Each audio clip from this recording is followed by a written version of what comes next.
When it comes to the food of the German army during World War II, what comes to mind first? Is it the scenes in movies where soldiers gnaw on bread as hard as stone, or the frequent appearances of canned food and chocolate in war documentaries?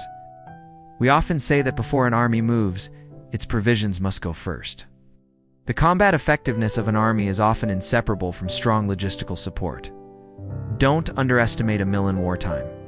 What soldiers ate, and how they ate not only affected their physical condition but also their mental state, and even influenced the morale and combat capability of the entire unit. After all, as the saying goes, a man is iron and food is steel. Skip a meal and you'll feel the hunger. Only with a full stomach could soldiers pick up their rifles and charge into battle. So the question is, what did these German soldiers, clad in steel helmets and armor, eat on the battlefields filled with gunfire and bullets? In this video, we'll talk about the food situation of the German army during World War II.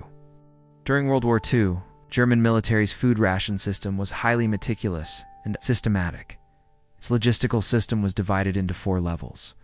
Distributing supplies from headquarters down to the frontline soldiers, the Army High Command and related logistical agencies were responsible for setting daily ration standards, ensuring each soldier had at least a 10-day reserve on the front lines. Supplies were then distributed at the division level, followed by field kitchens and individual soldiers.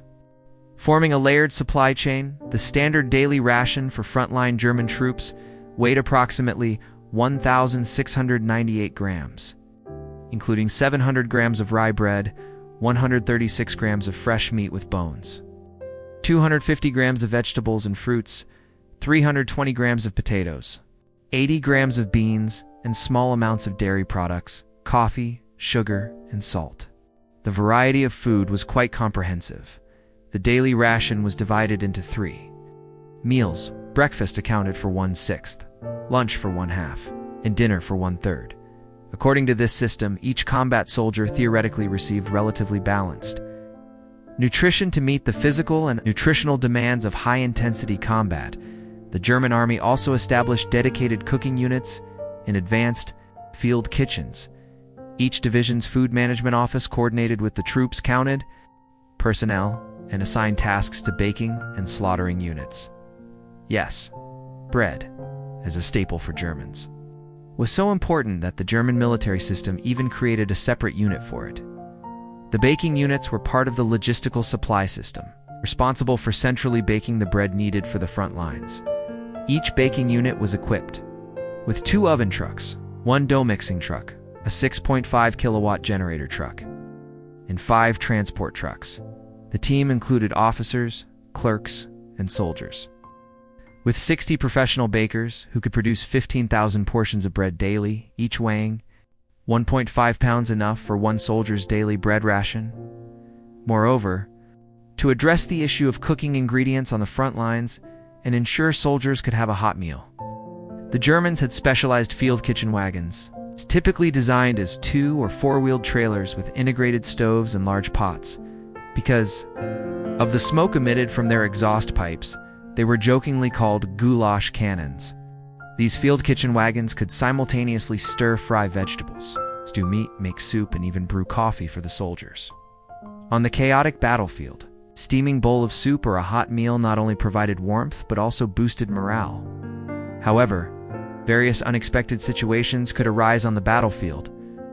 If field kitchens couldn't keep up, soldiers relied on iron rations. As the name suggests, these were emergency rations packed in tin cans.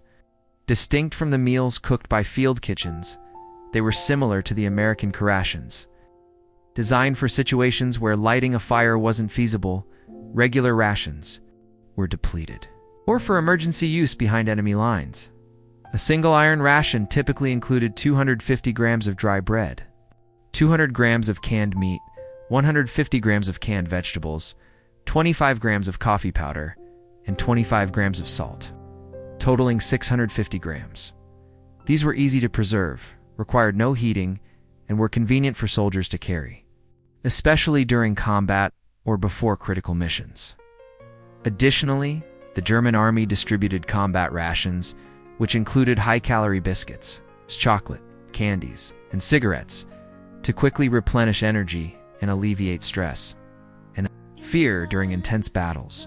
These items were stored in supply vehicles and distributed under commanders' orders before an attack to ensure soldiers were fully energized.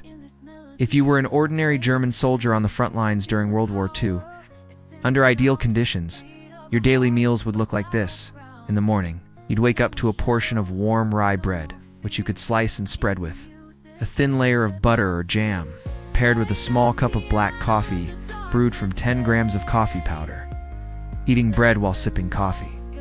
This meal provided 200 to 300 kilocalories, simple but sufficient to kickstart the day. At noon, you'd have the most substantial meal, accounting for 50% of your daily caloric intake, provided by the field kitchen. It included a steaming 500-gram portion of stew made from fresh meat and vegetables, a 250-gram piece of bread, 250 grams of fruit, a small amount of salt and pepper for seasoning, and a bowl of hot soup. In the early stages of World War II, when German supplies were abundant and stable, soldiers' meals in the barracks were sometimes even more lavish than at home. For dinner, you typically eat leftover stew from lunch or canned meat with a few slices of bread.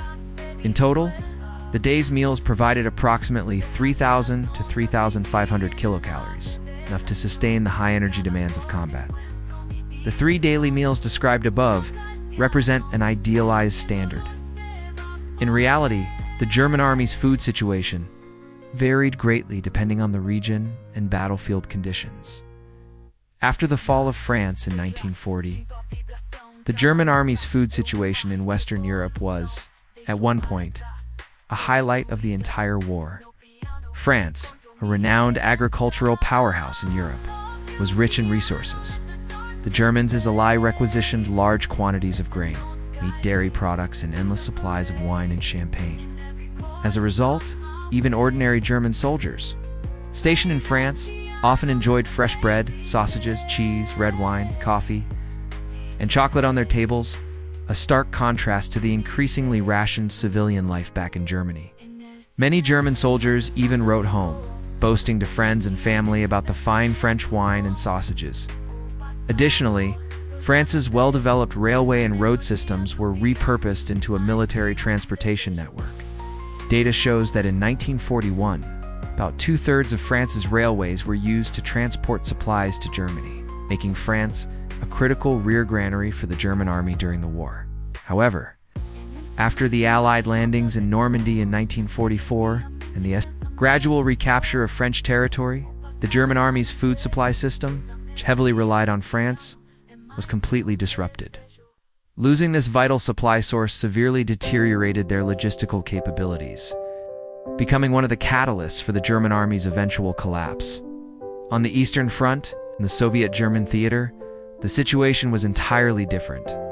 Although the Soviet Union had vast lands and rich agricultural resources, the Soviet army adopted a scorched earth policy during retreats, burning local granaries and livestock, leaving nothing but barren land for the Germans.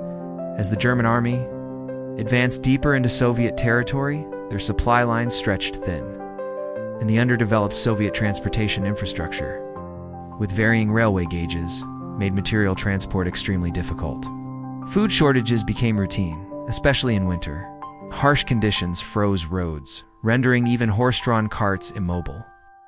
Field kitchens couldn't prepare hot meals, forcing soldiers to rely on military rations which were not only monotonous and low in calories, but also lacked vitamins, leading to widespread malnutrition.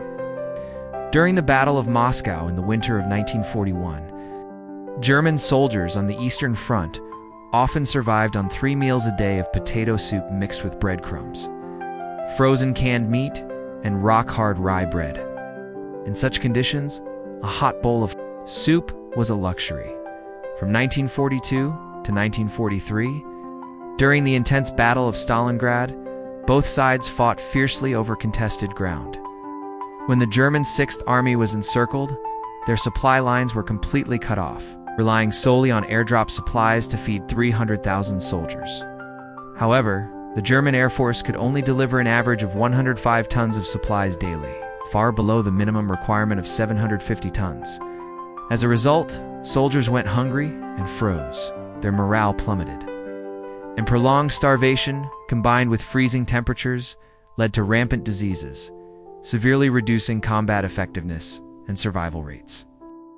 Ultimately, they had no choice but to surrender in despair in the later stages of the Soviet-German War.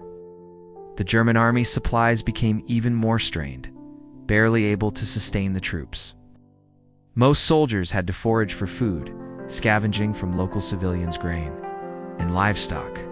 If the Germans in France enjoyed fine wine and sausages, and those in the Soviet Union at least had potatoes and meat soup, the food situation for the Afrika Korps in North Africa can only be described as grueling. The harsh African environment, dusty, scorching, and devoid of water, offered no local food or livestock, with only camels in sight.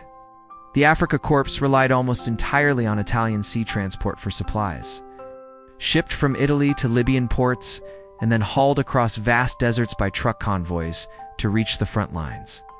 However, this supply line was not only long, but also frequently intercepted by British air and naval forces, resulting in heavy losses.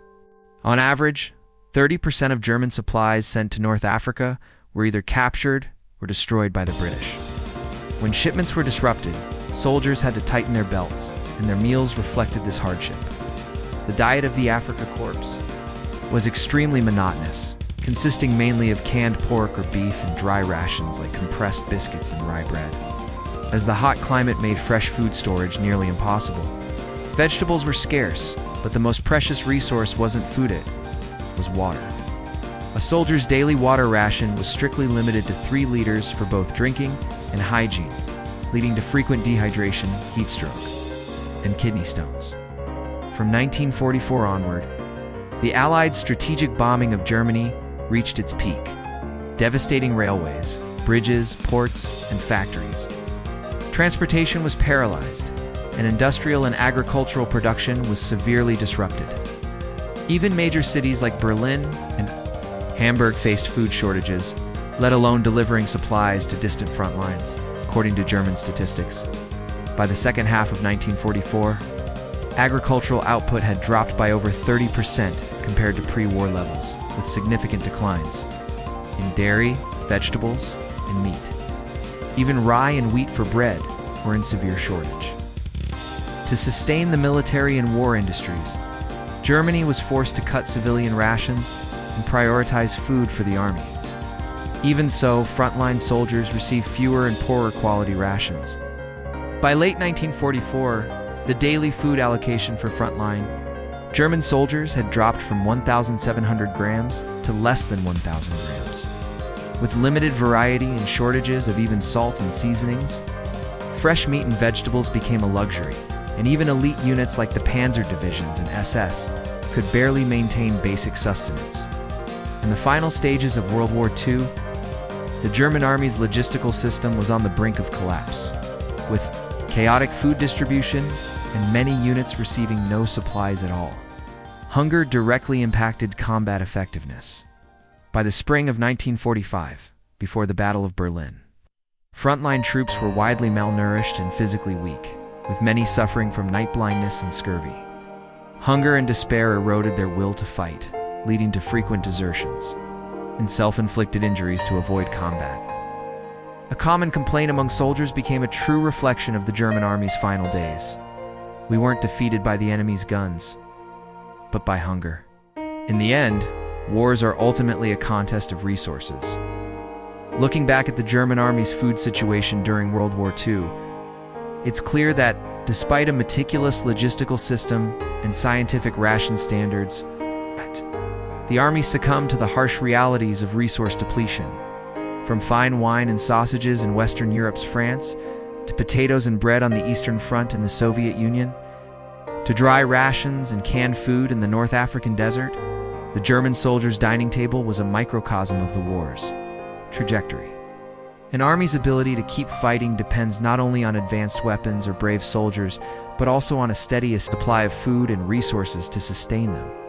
When Germany's homeland was ravaged by Allied bombings, Railways were paralyzed, factories shut down, farmlands lay barren. Even the once mighty German army could only survive on moldy rye bread and watered-down canned food. Hunger not only drained the soldiers' bodies but also crushed their spirits. From the blood-soaked fields of the Soviet Union to the ruins of Berlin, what remained were the bodies of those who fell to hunger, cold, and despair. The German army's wartime food experience teaches us a simple truth: only with a full stomach can one talk of victory. So amidst your busy work and studies, don't forget to eat well.